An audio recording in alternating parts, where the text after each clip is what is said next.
Hello and welcome to Belinda's Book Nook. I am so hungry because this is the third time that I've tried to tape this video, so let me eat one chip before we begin. So good. It's lunchtime and I want to eat. My kids have been very patient with me, trying to be quiet.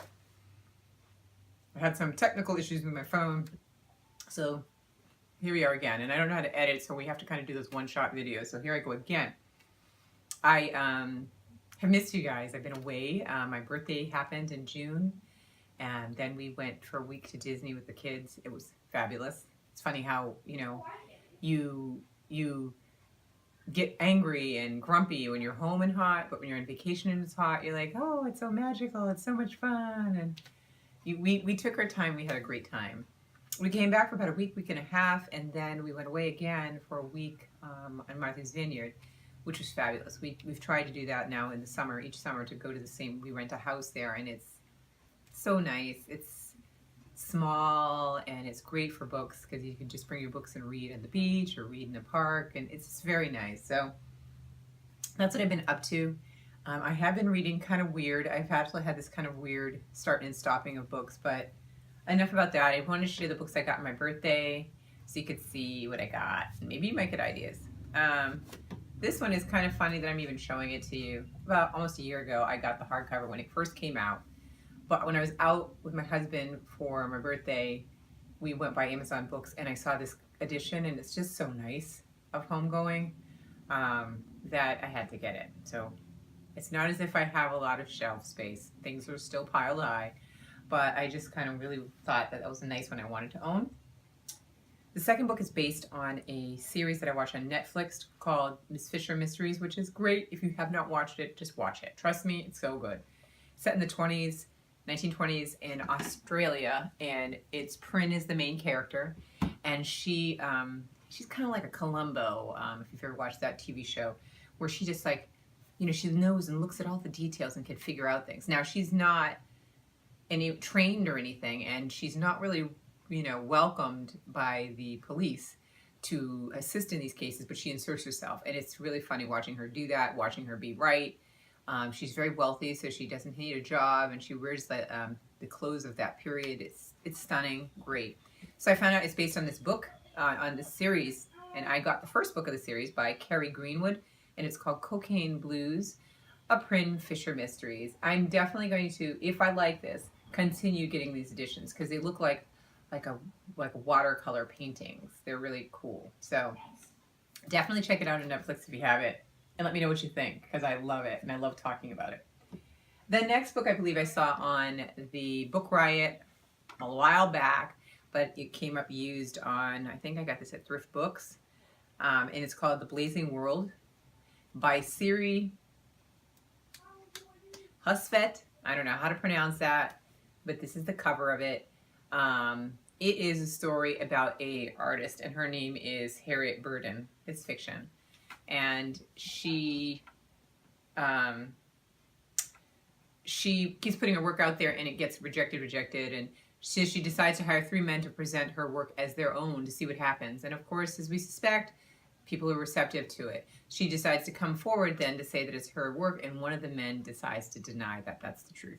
And it's the story leading up to that, and then what happens afterwards. Sounds so good. I can't wait to read it. I'm really looking forward to reading this. And I've never read anything by this author. I don't know if it's also longlisted for the 2014 Man Booker Prize, if that's important to you. And I look forward to reading that one. It just sounds really good. Next author is another author that I have not heard of before, Benilda Little, who's written Good Hair and The Itch. It's a story about an African-American woman who is a photographer. She's doing well for herself. Somebody in her family or something happens, some kind of family crisis, and she ends up eventually meeting this African-American man that is in the upper middle class. They get married, and it's her trying to explore what it means to live this suburban lifestyle as a wife. And I just thought it'd be good. A book I'm reading right now is about a couple that has sold everything, and they're traveling around the world, and the wife in that particular story is also exploring her identity as a wife and her identity separate from her husband. So I just thought this would be a nice one also to pick up about the kind of similar topic, but I also like that it's an African-American woman. So if this turns out to be good, I will pick up the other books by this author. Let me know if you guys have read anything by Benilda Little. The next one is, I have one book that I got at Savers about a month ago. I think it was in May or June, because we've been away, so it had to be in the beginning. Anyways, Elif Shafak. This one is called The Architect's Apprentice. The book that I got before, which I think that I called and talked to you all, was The Bastard of Istanbul. I've not read that one yet either, but this is a prominent Turkish author that I've heard about and I wanted to read. The cover is absolutely stunning on this. I love elephants, so it's really cool. It's about a 12-year-old boy, I believe, and it's set in the 16th century in Istanbul during the Ottoman Empire. And he brings a gift to the Sultan. It's a white elephant named Chota.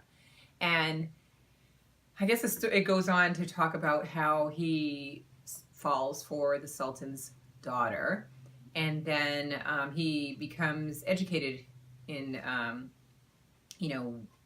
while he's there. He receives a palace education, and he meets the architect, a famous architect, I guess, that's there, that's done a couple of maybe famous buildings. But it's his experience of what goes into that and the politics surrounding architecture and stuff like that. So it sounds neat. It sounds like I'll get some historical stuff in it, and I'm looking forward to reading something. If any of you have read this or The Bastard of Istanbul, let me know what you think I should read first, or if there's another one by this author that you think is a great one for me to read as well. The next book, I can't really tell you much about it because it is a second type of book and I don't want to spoil the first book. I think the first book was called Magonia, and the author is Maria Davana Headley. This one is called Arry, I believe, and this is the sequel to that one. The first one, I believe, which I've read now almost, I think, 2 years ago, was about a girl that I think she's like very ill, like she gets sick with things from the environment, and so she's has to be very cautious about being outside and stuff in the air and exposure to germs.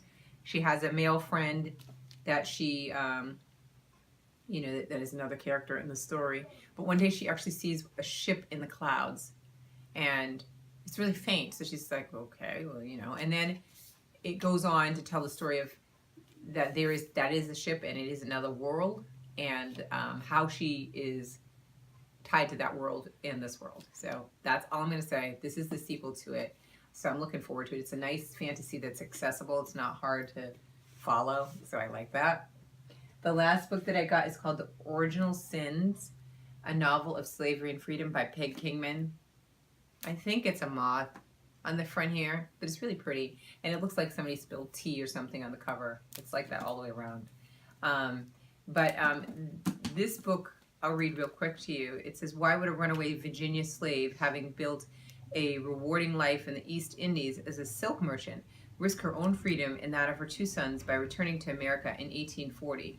18 years after taking her freedom, Annie, now Anabad Lingdo, claims that she intends to introduce a new kind of silk to the floundering American silk industry. But her true reason, as discovered by her old friend Grace MacDonald Polk, is far more personal, to find the child she abandoned when she ran away. Then it goes on to talk about Grace, and it ties Grace into the story, and it sounds like a meaty story that I feel like this is going to be a good fall read, that I can kind of just get wrapped up in the story. That is, I think it's going to have, I know people don't always want to read things about slavery, but I don't think it's going to be just depressing information. I think it's going to be an intriguing story in a mystery kind of way, because you're trying to figure out what's going on there. So I'll let you know when I read this. I'll definitely come back and talk about it. But I've never read anything by Peg Kingman. I don't know if this is her first novel. I doubt it. But I'm definitely interested in this mystery to find out more about it. The last little thing I forgot is I got this coloring book. I have Copic markers that I've been using for years, but I've just started getting colored pencils, and I love all the coloring books out there. This one is even better. It's like no stress coloring. It's like one page with a really cool quote on each one, right? And then the beauty is in the back, they give you some suggested color combinations, which is one of the stress factors for me. And they give you techniques so that you can turn it from kind of plain to something that's popping. So I'm looking forward to doing this, especially in the wintertime, you know, or while I'm watching football or whatever. So I got this one at Target, and it's called More Good Vibes Coloring Book. Today I Choose Joy. And that's that one. It's pretty cool. Anyway, I will be trying to make more videos. I guarantee I will be back in September with more videos. I will, though, come and visit everybody because I do miss everybody. I kind of went away from checking out everybody's videos. So I will get back in the swing of doing that. But I will hopefully get some video by the end of August, if not at the beginning of September when my kids go back to school. Because I don't know if you can hear them in the background. One's playing a game down here, one's playing a game up here, and they're trying to be quiet. So anyway, it's a little hard when you have other people in the room. So I hope you guys have a blessed day and a lot of fun reading this summer. And I miss you all, and I can't wait to catch up. And I'll talk to you soon. Bye.